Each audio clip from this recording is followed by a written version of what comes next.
Vamos a la escritura, por favor, acompáñeme a la palabra del Señor. Quiero llevarlo al Evangelio según Marcos, capítulo 3. El Evangelio de Marcos, capítulo 3. Voy a estar leyendo el versículo 13 al versículo 15, por favor.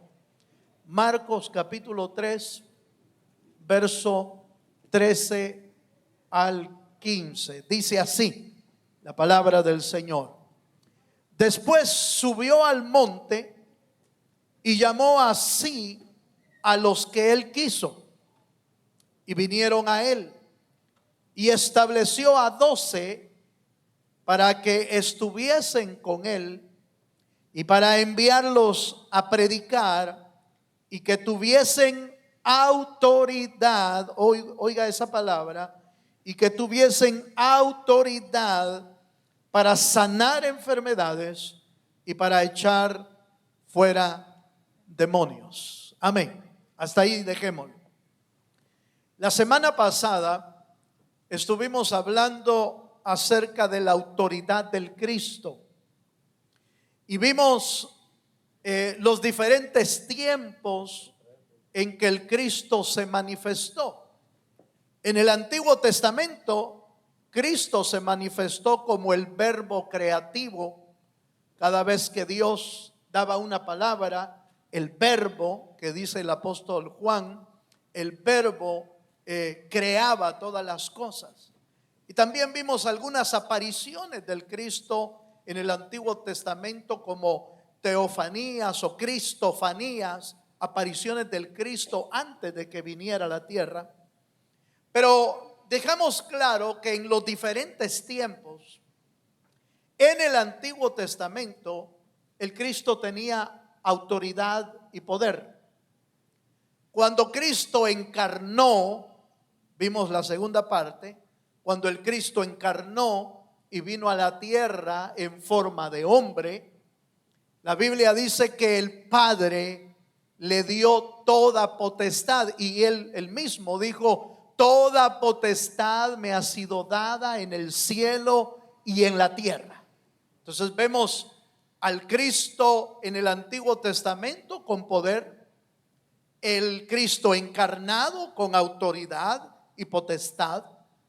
Y cuando Cristo resucitó, leemos en Filipenses que le fue dado un nombre que es sobre todo nombre, delante del cual se doblará toda rodilla y toda lengua confesará que Él es el Señor. Entonces le fue dado otro nivel de autoridad. Entonces, tomando en cuenta eso y tomando en cuenta que el Señor se iba a ir al cielo, entonces dejó una entidad aquí, una entidad creada por el Espíritu, llamada iglesia. Esa iglesia, constituido primeramente por 12 hombres llamados apóstoles de Jesucristo. Y esos 12 les fue delegado también autoridad. Por eso nuestro tema de hoy es la autoridad de la iglesia. Eso es lo que vamos a estar viendo esta noche. Y note por favor que al leer nuevamente el versículo, dice el verso 14, estoy en Marcos 3, verso 14, dice: y estableció a 12 para que estuviesen con él y para enviarlos a predicar, oiga, y que tuviesen autoridad para sanar enfermedades y para echar fuera demonios. Entonces, el Señor se fue, pero dejó aquí constituido una autoridad llamada iglesia. A esa entidad llamada iglesia le proporcionó autoridad y poder para que pudiera funcionar aquí en la tierra sin que nada la pudiera detener. Han pasado más de 2000 años desde que Cristo vino, y la iglesia de Cristo ha tratado de ser, hermanos, destruida de una y de otra manera, pero la iglesia prevalece. ¿Por qué? Porque escrito está, le dijeron a Pedro y a la iglesia, y esta iglesia no, ni las puertas del infierno prevalecerán contra ella. ¿Cuántos dicen amén? Entonces es necesario que usted y yo analicemos este tema en primer lugar, porque usted es parte de la iglesia. Digo yo pues. Aleluya. ¿Usted es parte de la iglesia? Levante la mano los que son parte de la iglesia. No estoy hablando de la iglesia Nuevo Pacto. No, estoy hablando de la iglesia de Cristo. La iglesia de Cristo está formada no por una denominación. La iglesia de Cristo está formada por todos los nacidos de nuevo, por todos los comprados por la sangre preciosa de Jesucristo. Es un error caer en el terrible error de decir, no, es que esta iglesia es mejor y esta iglesia es peor. No. La iglesia de Cristo es una, diseminada en toda la tierra y comprada por la sangre de Jesucristo. A cada una, de repente quizás usted nota que algunas iglesias desarrollan más ¿qué le puedo decir? Alguna área más fuerte. Hay iglesias que son muy fuertes en el evangelismo, hay iglesias que son muy fuertes en la adoración, hay iglesias que son muy fuertes en liberaciones, hay iglesias que son muy fuertes en organización. Cada iglesia a veces desarrolla un área más fuerte que la otra, pero eso no la hace que sean una iglesia diferente. No estoy hablando de las iglesias que se llaman iglesias pero no tienen la doctrina de Cristo.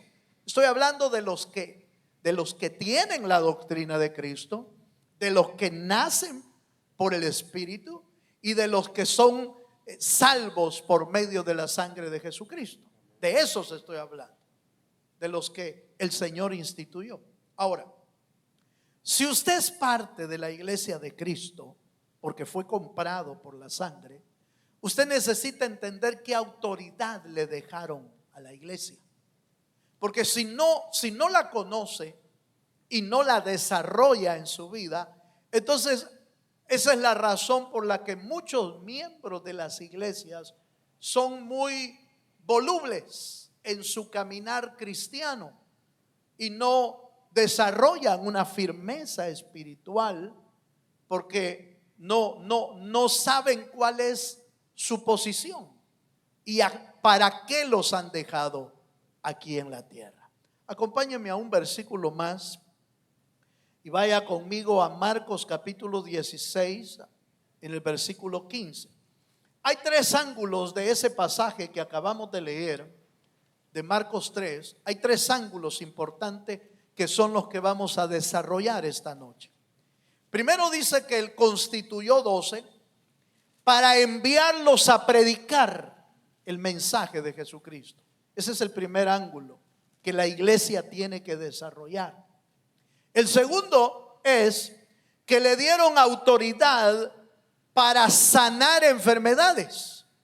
Segundo ángulo. Y el tercer ángulo es que le dieron autoridad para echar fuera demonios. No oí amén. Ahora, eso de los demonios a uno como que lo ponen así un poquito arisco, porque dicen, no, yo con esos no me meto. No, si es que no es que usted se meta, lo van a buscar. Ellos mismos lo van a buscar.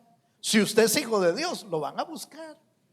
Porque van a querer que usted no continúe en las cosas del Señor. Entonces lo van a buscar.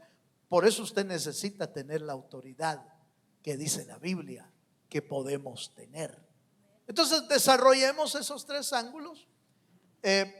Pero antes déjeme comentarle que la palabra autoridad viene de la palabra griega exousia. Así, no sé si se pronuncia así en griego, pero se escribe así por lo menos. Exousia, que quiere decir capacidad, quiere decir fuerza, quiere decir libertad, quiere decir potencia, quiere decir derecho, quiere decir potestad.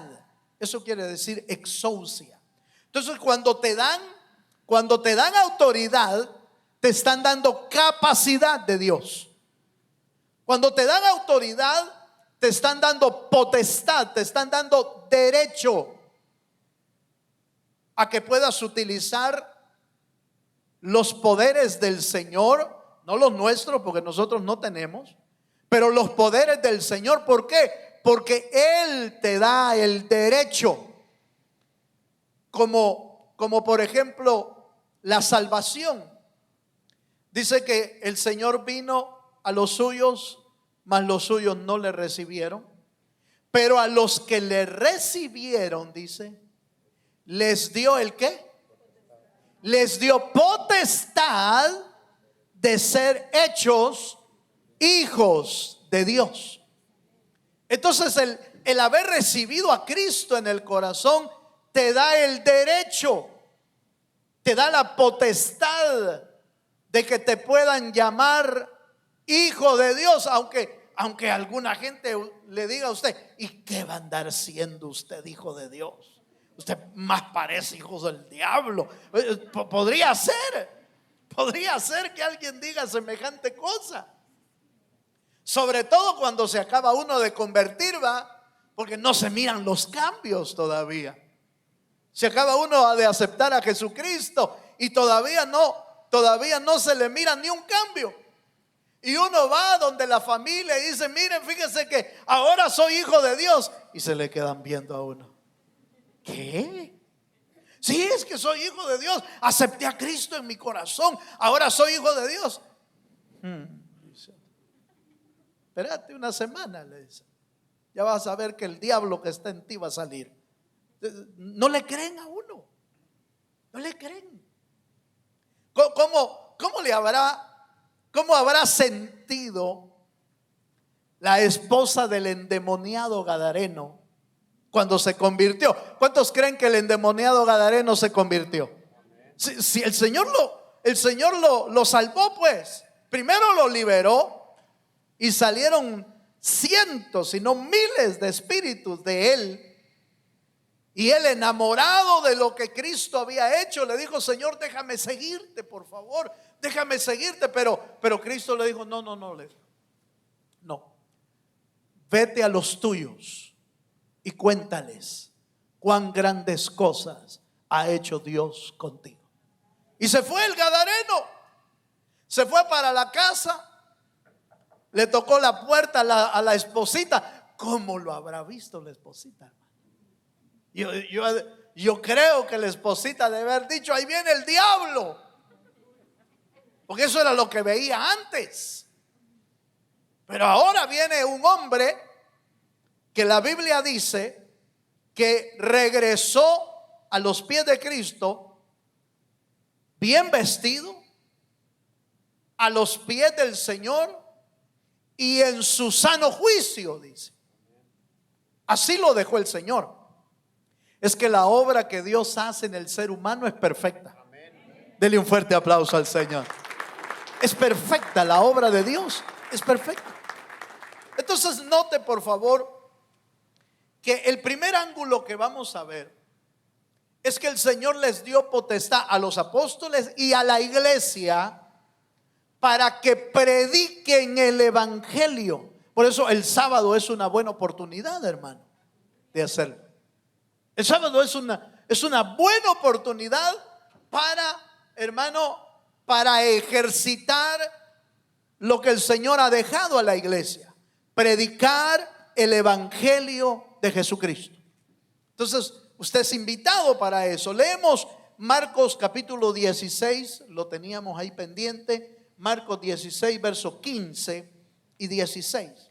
Jesús les dijo a los apóstoles y a la iglesia: id por todo el mundo y predicad el evangelio a toda criatura. El que creyere y fuere bautizado será salvo, mas el que no creyere será ¿qué? Condenado. ¿Quién condena al ser humano? ¿Lo condena Dios o se condena uno solo?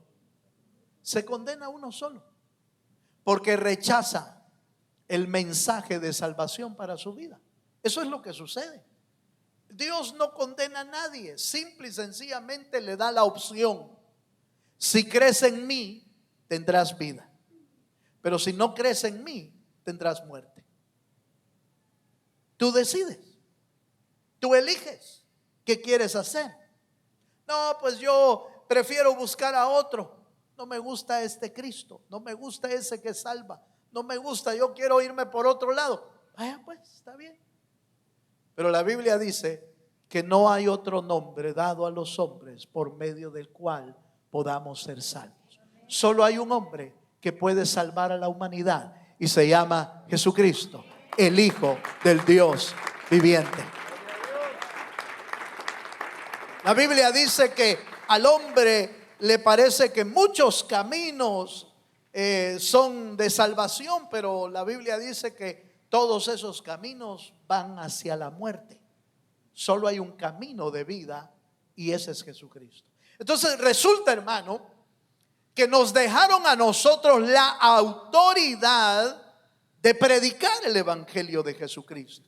Ahora, leyendo acerca de esto, encontré un pequeño comentario que me llamó la atención, que dice así: la exposición del mensaje del evangelio no es meramente un mensaje humano, sino un mensaje espiritual que viene de Dios. En otras palabras, la iglesia no puede convencer a nadie de que se convierta, porque si lo convencemos humanamente, mire, va a durar un par de meses en el evangelio y después se va a ir. ¿Por qué? Porque lo convencimos humanamente. Y cuando algo humano ya no le guste, entonces se va. Pero si el que lo convenció no es palabra humana, sino palabra de Dios, esa palabra de Dios va a revolucionar su interior.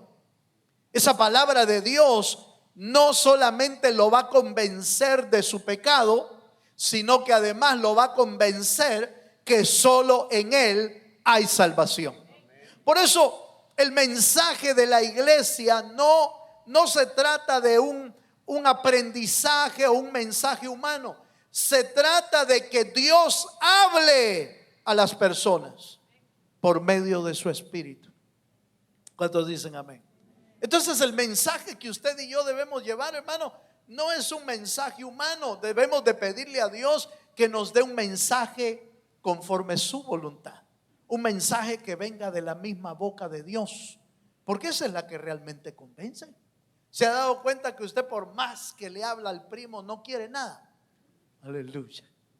Yo no sé si es primo, no sé si es tío, no sé si es tía, no sé si es amigo, no sé si es pariente, y por más que usted le habla, le dice: sí, ahí voy a irles, ahí voy a ir a la iglesia, y le hace al que está a la par, le hace. Aleluya. ¿Verdad que sí? Ahí voy a ir, le dice. Nada, no va. Y uno a veces hasta se frustra, hermano, se frustra. Y que es de más que no me hace caso. No se preocupe. Lo que está pasando es que usted está tratando de convencerlo. Deje que el Espíritu de Dios lo convenza. Deje que Dios le hable. Usted solo háblele la palabra. Háblele la palabra, háblele lo que dice la Biblia, y el Espíritu del Señor se va a encargar. Si lo acepta, será salvo. Y si no lo acepta, será condenado. Pero eso no es nuestra decisión, es la decisión de él o de ella. Lo que usted y yo debemos hacer es dar el mensaje tal como está escrito en la palabra del Señor. ¿Cuántos dicen amén? Efesios capítulo 3, verso 13, hablando de la iglesia, mire lo que dice. Efesios capítulo 3, versículo 13, dice: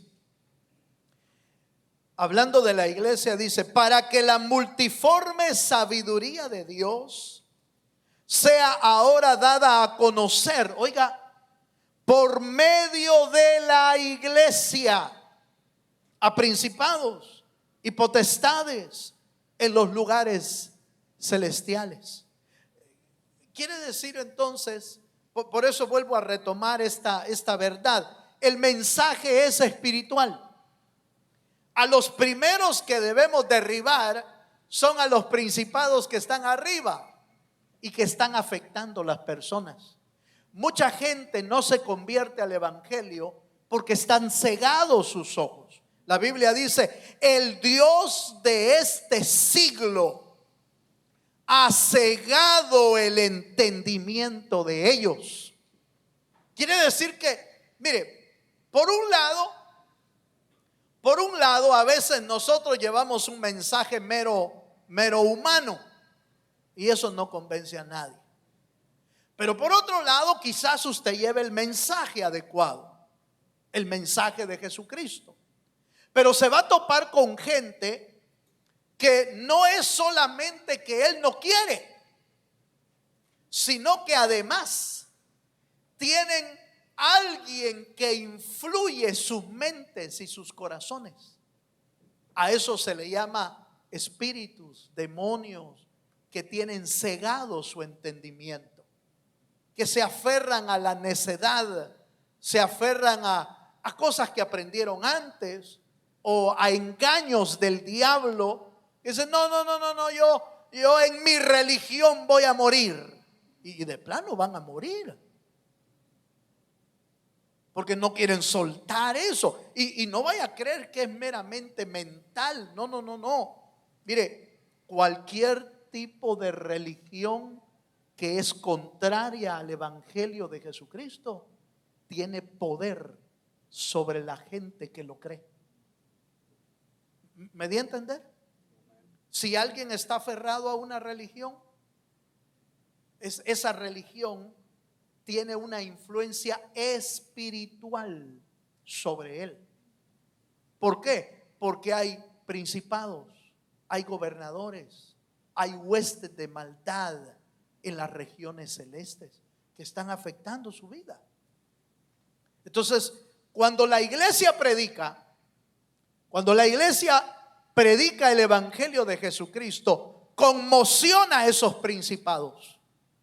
Y esos principados sueltan a las personas para que crean el evangelio de Jesucristo. Por eso no es meramente un mensaje humano. Tiene que ser un mensaje espiritual que se convierte, hermano, si lo puedo usar de esta forma, en misiles espirituales, en espada espiritual que corta los poderes diabólicos sobre las personas. Y solo así pueden creer el evangelio. Amén, hermanos. Bueno, sigamos un poquito más. Capítulo 8 de Juan, verso 32. Y cuando compartimos el evangelio, puede suceder esto. Mire, Juan 8, 32.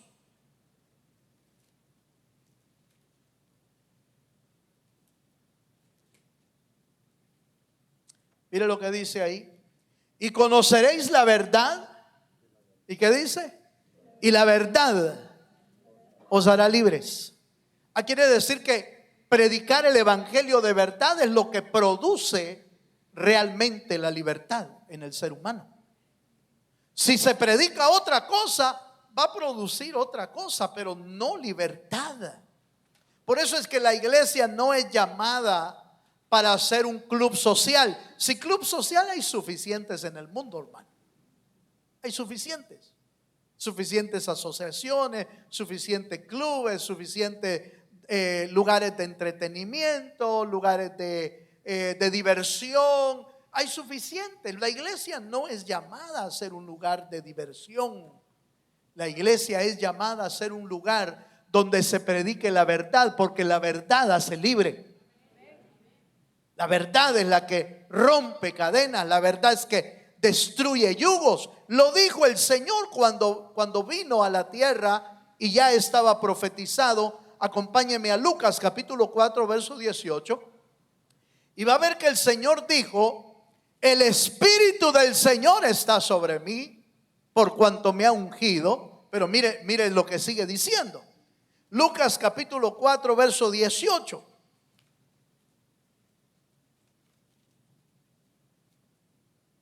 Aleluya. ¿Lo tiene, hermano? Lucas 4, 18 dice: el Espíritu del Señor está sobre mí, por cuanto me ha ungido para dar ¿qué?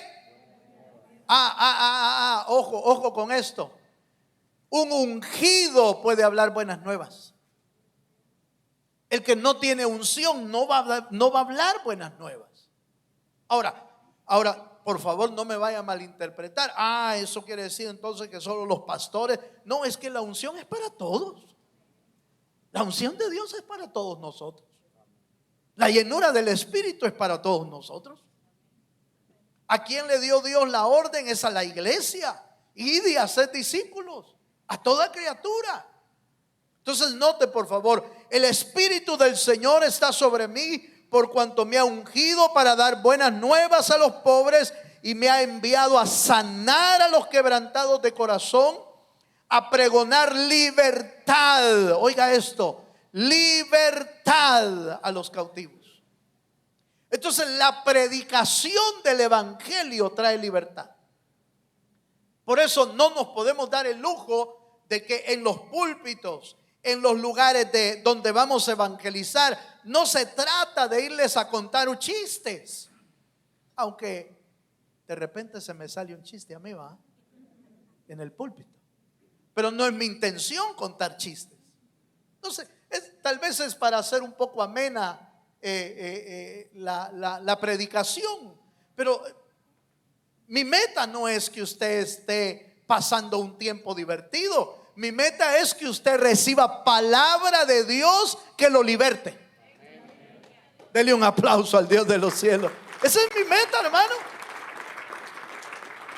Que reciba palabra de Dios que rompa las ligaduras del pecado, que rompa los yugos de esclavitud que el diablo pone sobre nuestras vidas, que solo las puede romper una palabra que venga de Dios.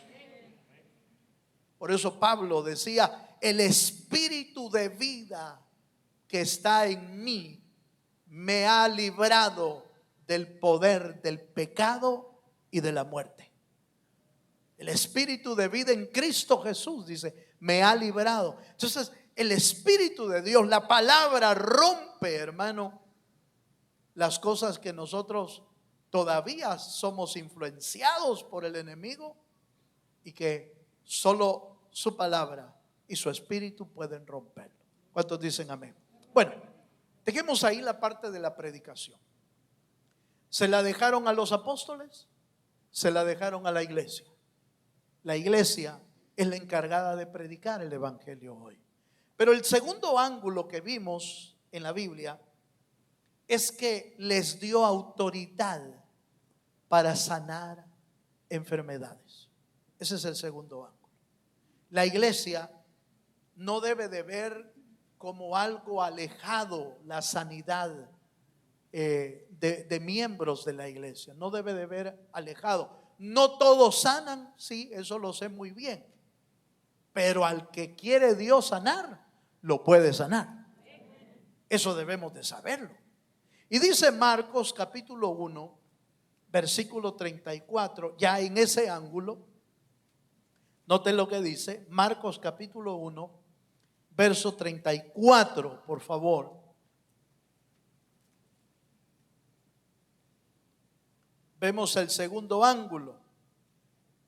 Dice: y sanó a muchos que estaban enfermos de diversas enfermedades, y echó fuera muchos demonios, y no dejaba hablar a los demonios porque le conocían. Oiga esto. Quedémonos con la parte de las enfermedades primero, porque ahí está unido, y no es extraño ver en la palabra que siempre hay como una relación entre enfermedades y mover de espíritus y de demonios. Porque es cierto que muchas enfermedades pueden ser ocasionadas como parte de un mover espiritual, aunque quiero dejar claro que no todas las enfermedades son producto de espíritus y de demonios, no todas, pero algunas sí tienen mucho que ver con eso. Pero mi punto es que el Señor le traían enfermos y a muchos los sanaba el Señor, aunque no todos eran sanados. Fue el Señor al estanque de Betesda y ahí sanó a uno, a un paralítico que estaba ahí, pero solo uno, y eran multitudes los que estaban ahí. ¿Por qué solo sanó a uno? Dios sana al que Él quiere. Dios sana al que Él tiene su voluntad. Nosotros no podemos mover, no podemos condicionar a Dios. A este quiero que lo sane, Señor, y a este no porque me cae mal. Aleluya. No podemos hacer eso. Porque yo creo, mira hermano, por eso es que no nos ha dejado. Fíjese que nos dejó la autoridad, pero no nos dejó la capacidad de decidir a quién. Eso no nos lo dejó. No nos lo dejó porque el Señor sabe que nosotros los seres humanos somos demasiado emocionales. Y por ser emocionales sanaríamos a los que nos caen bien y dejaríamos enfermos a los que nos caen mal. Y más si le echamos una ayudadita todavía, porque somos muy emocionales.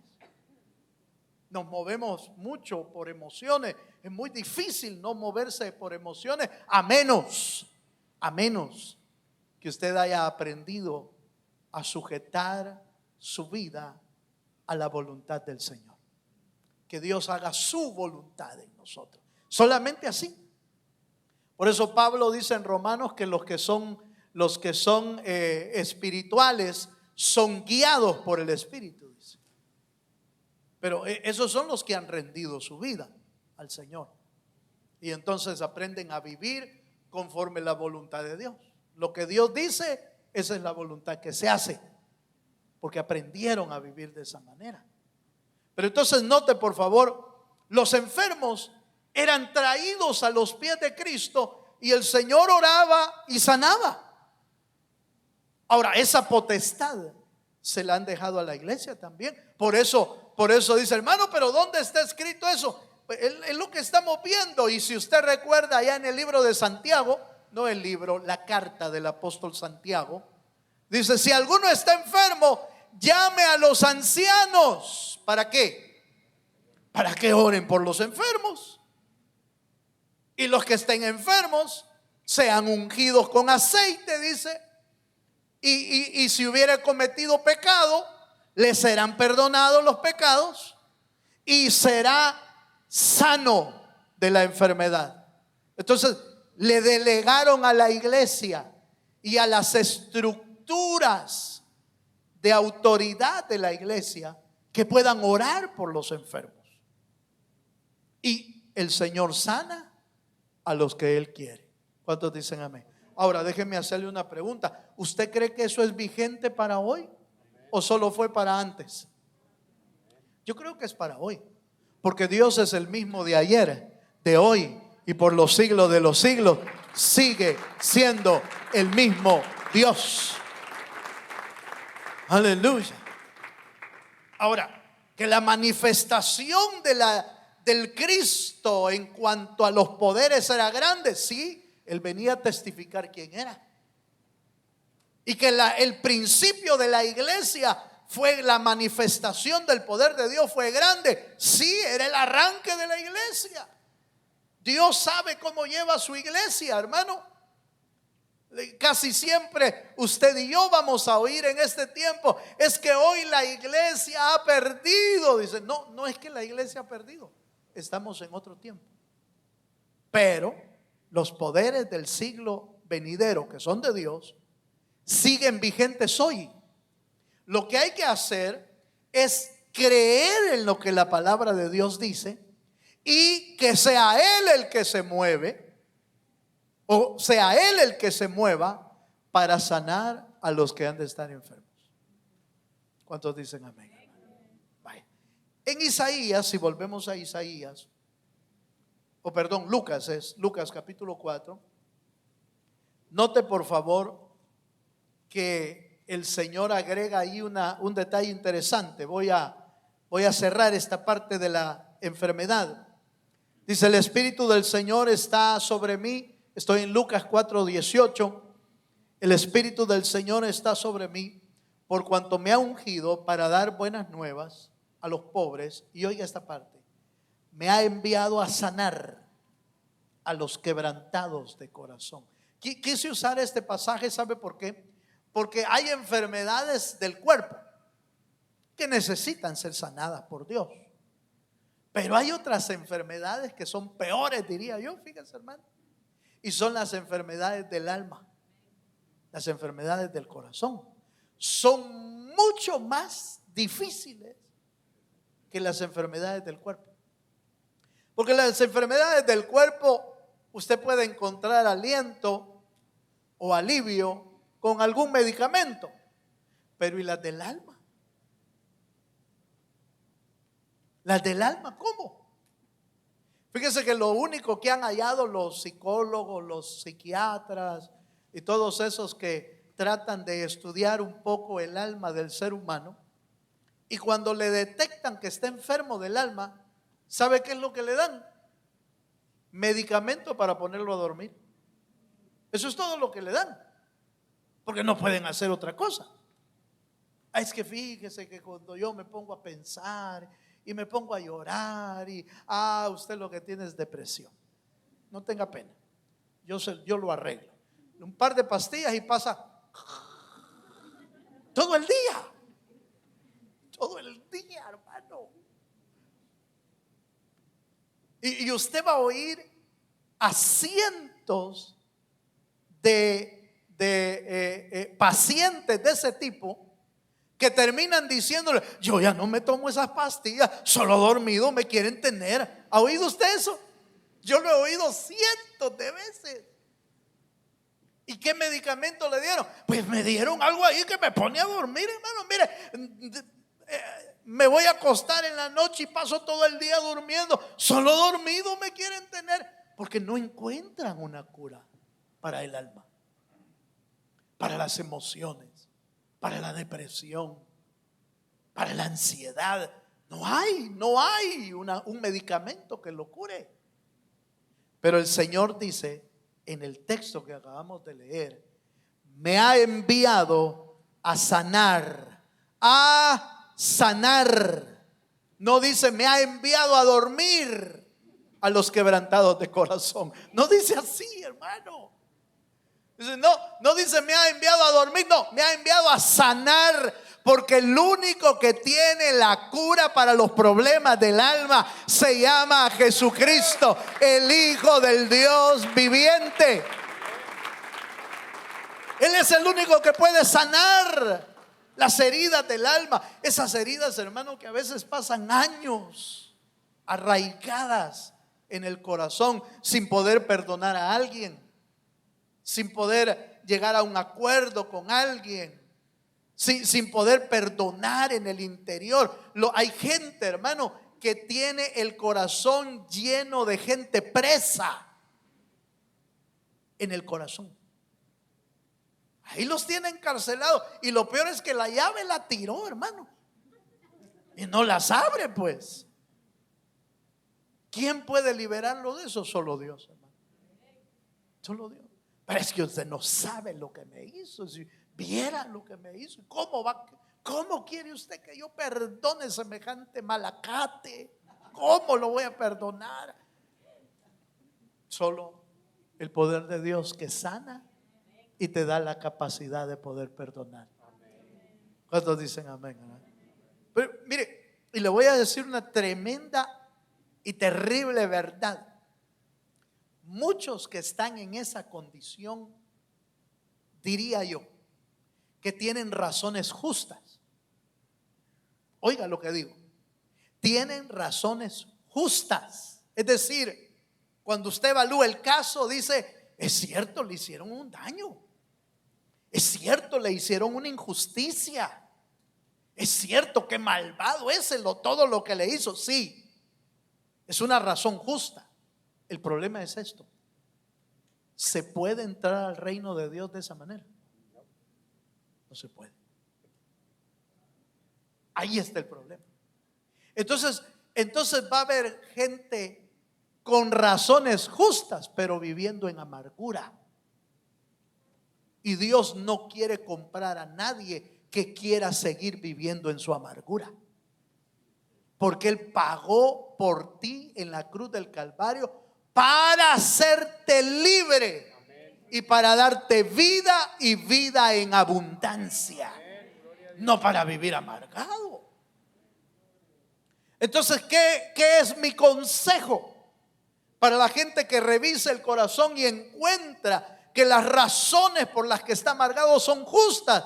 Haga su justicia a un lado totalmente y busque la justicia de Dios. Y la justicia de Dios es mayor que la suya. Y si Dios, siendo justo, pudo perdonar a los que lo clavaron en la cruz, que fuimos nosotros también, entonces ¿dónde queda la justicia que tú quieres seguir manteniendo? Si el justo de los justos murió crucificado por criminales, por malvados, y aún así tuvo la capacidad de perdonarlos, entonces ¿dónde queda tu justicia? ¿O es tu justicia mayor que la de Dios? Jamás va a ser tu justicia mayor. Entonces, ¿qué nos queda? Mire, agarre su justicia y échela a la basura, porque esa no le sirve de nada. Y agárrese de la justicia de Dios. Señor, si tú siendo justo perdonaste, ¿quién soy yo para no perdonar? ¿Me entendió eso, hermano? Y por último, termino. Marcos capítulo 6, verso 13. El tercer ángulo de la autoridad de la iglesia está en expulsar fuera demonios. La iglesia no debe de asustarse si de repente usted ve que sale algún endemoniado por ahí. Usted no lo andemos buscando, no los busque. Pero si de repente le aparece uno, échele punta, hermano. Ore para que el Señor lo libere y usted pueda ver el milagro de Dios. Marcos 6:13 dice: y echaban fuera muchos demonios y ungía con aceite a muchos enfermos y los sanaban. Ahí está otra vez relacionado los espíritus y las enfermedades, porque muchas tienen que ver con eso. Pero note por favor, y echaban muchos demonios. Marcos 16:15 dice: y estas señales seguirán a los que creen. En mi nombre, ¿qué dice? En mi nombre echarán fuera demonios. Echar fuera demonios no es algo nuevo, pero tampoco debe de ser algo extraño. Si en su casa usted tiene un ambiente ténebre, solo lleno de pleitos, solo lleno de gritos, solo lleno de pecados, cosas que no convienen, mire, lo más seguro es que en su casa se están moviendo espíritus. Perdone lo que estoy diciendo. Hermano, si usted nunca me ha visitado, sí, pero hasta allá oigo yo los gritos. Hasta allá llegan los gritos. No es normal que en una casa se viva con ese tipo de estilo de vida. Lo más seguro es que hay un ambiente espiritual que está ejerciendo sobre la vida de los que viven ahí. Está ejerciendo alguna influencia de odio, influencias de resentimiento, influencias de falta de amor, un montón de cosas. Y por eso se dan esos ambientes tan conflictivos. ¿Se acuerda que el diablo vino para matar, robar y qué? Y destruir. Ese es el ambiente. Si en la casa hay mucho ambiente de destrucción espiritual, algo está ahí que hay que sacar. Ahora, usted es el que debe de ponerse las pilas, pararse firme y echar fuera los que están viviendo ahí y ni siquiera le pagan renta y están viviendo ahí. Hermano, pero lo puedo invitar para que usted los eche. Pues si usted les abrió la puerta.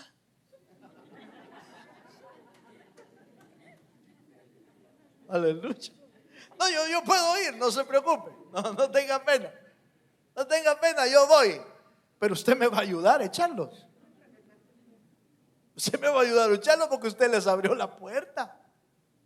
Y usted se duerme con piojitos de ellos, así, hasta piojitos le hacen y se duerme.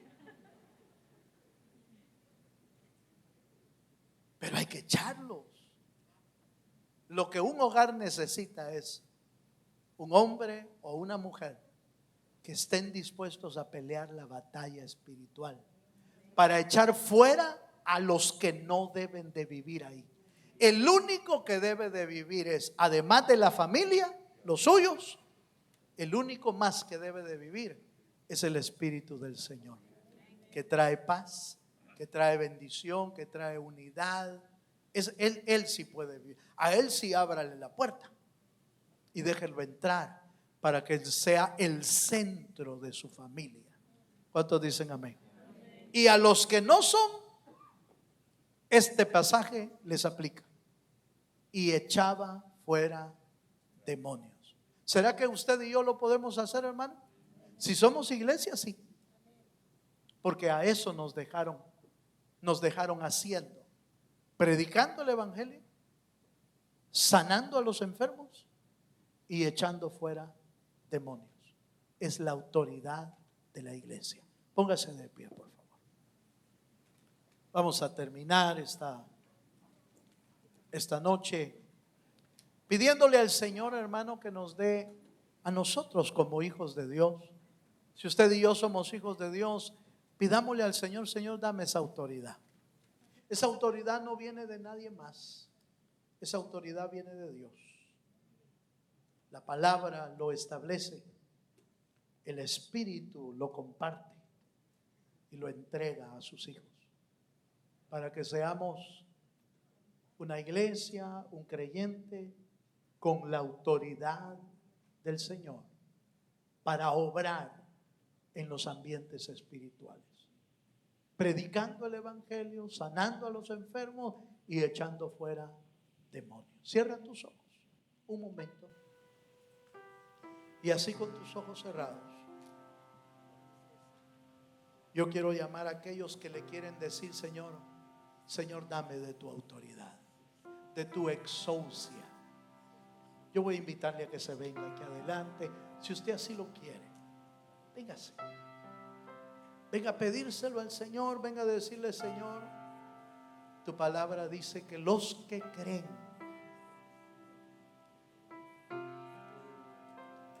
pueden recibir de esa autoridad, pueden recibir de ese poder. Véngase. Véngase con confianza, diciéndole al Señor: Señor, derrama de tu unción sobre mi vida. Por eso usted nota que Jesús dijo: el Espíritu del Señor me ha ungido. Me ha ungido para predicar las buenas nuevas, para sanar a los quebrantados de corazón, para libertar a los que están cautivos. El Espíritu del Señor me ha ungido. Tiene que ser la unción de Dios. la que puede caer sobre nosotros y nos puede dar la capacidad de movernos en los ambientes espirituales de la iglesia, llevando una palabra que convierta el alma del hombre, poniendo las manos sobre los enfermos y echando fuera demonios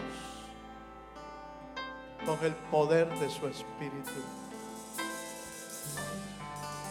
Allá en la silla, levanta tus manos al Señor. Oh, lléname, Señor, Espíritu de Dios. Llena mi vida, Espíritu de Dios. Llena mi vida, Señor, con tu unción. Espíritu de Dios, desciende sobre mí. Si usted es hijo de Dios, ábrale su corazón a Él. Aleluya. Oh, sí, mi Dios. Sí, Señor. Espíritu de Dios, abre tu corazón esta noche. El que reparte la unción es Él. Llena mi alma. El que reparte su unción es Él. Llena mi ser. Aleluya, díselo. Espíritu de Dios, llena mi vida. Llena, Señor, alma. Llena tu iglesia, Señor. Aleluya. Lléname, lléname con tu presencia. Lléname, lléname con tu poder, lléname, lléname con tu amor, con tu amor. Así es. Lléname, lléname. Díselo, díselo esta noche al Señor. Con tu presencia, lléname, llénanos, Espíritu Santo.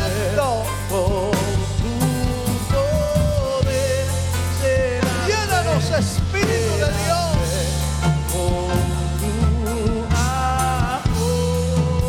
Aleluya. Lléname, lléname. Así es.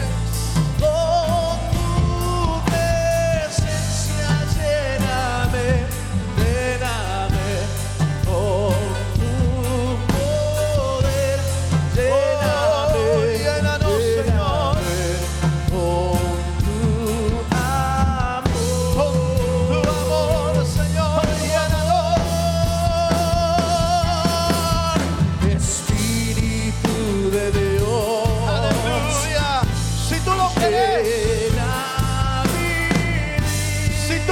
Que el Espíritu de Dios puede llenarte. Abre tu corazón. Llena, Señor, llena. Señor, llena tu iglesia, llena tus hijos, llena las familias con tu Espíritu, Señor. Llena las familias con tu poder.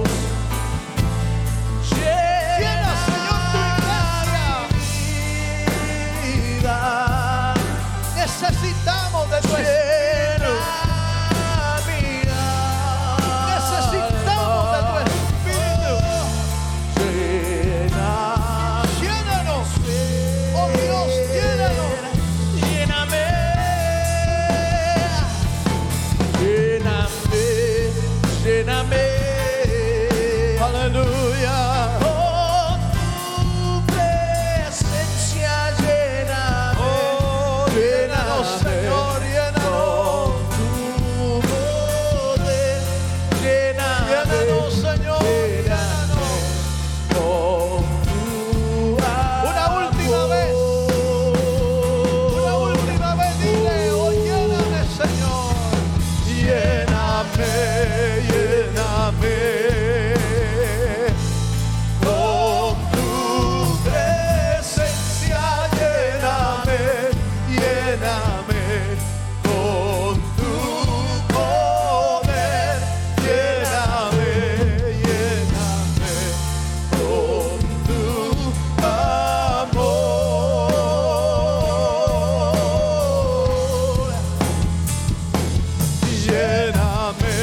momento tus manos al cielo.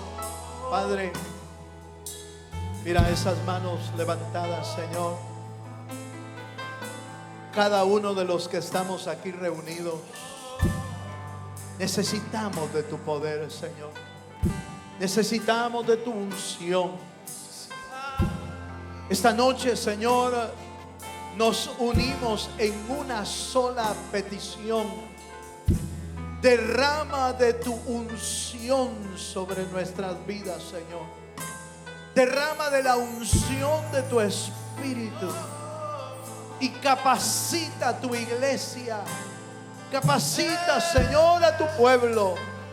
Capacita, Señor, a las familias. Capacítalas con esa unción de tu Espíritu para predicar las buenas nuevas de Jesucristo, para orar por los enfermos y sean sanados, para echar fuera espíritus y demonios que atormentan la vida de aquellos que han de ser salvos por el poder de Jesucristo, Señor.